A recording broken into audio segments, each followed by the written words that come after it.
चिंता देवी जिंदाबाद जिंदाबाद जिंदाबाद चिंता देवी जिंदाबाद जिंदाबाद जिंदाबाद पियरो मध्य क्षेत्र संख्या 11 की जनता जिंदाबाद जिंदाबाद जिंदाबाद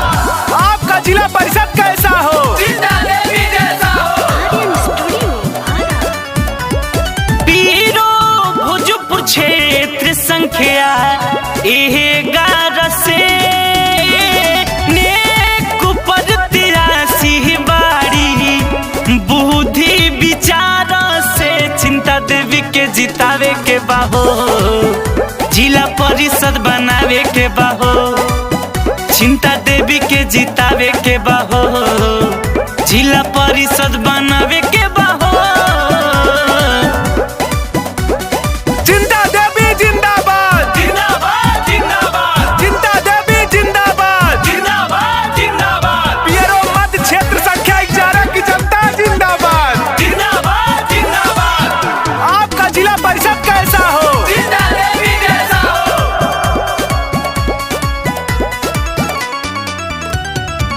इनका प्रयास होई सगरो विकास होई पक्का बाटे इरादा हो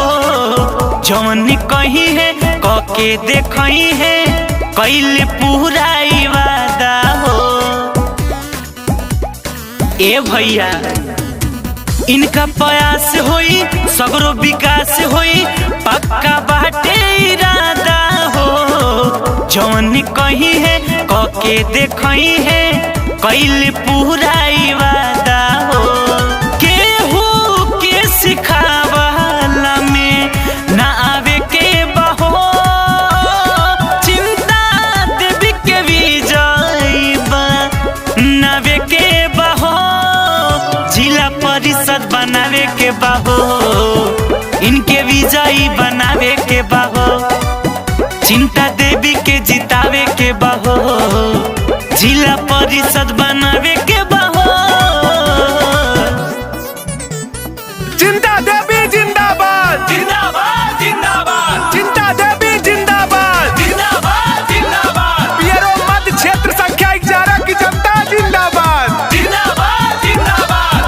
आपका जिला परिषद कैसा हो चिंता देवी जैसा हो। तारे कवना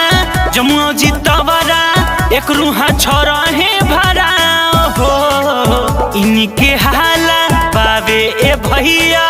शुरू बगौवा जवार हो तारे कवना जमुआ जितवरा एक रूहा छोरा है भरा हो इनके हाला पावे ए भैया शुरू बगौवा जवार हो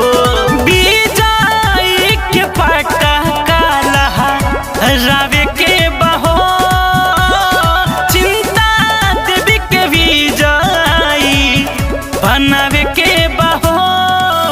जिला परिषद बनावे के बहो चिंता देवी के जितावे के बहो जिला परिषद बनावे के बहो चिंता देवी के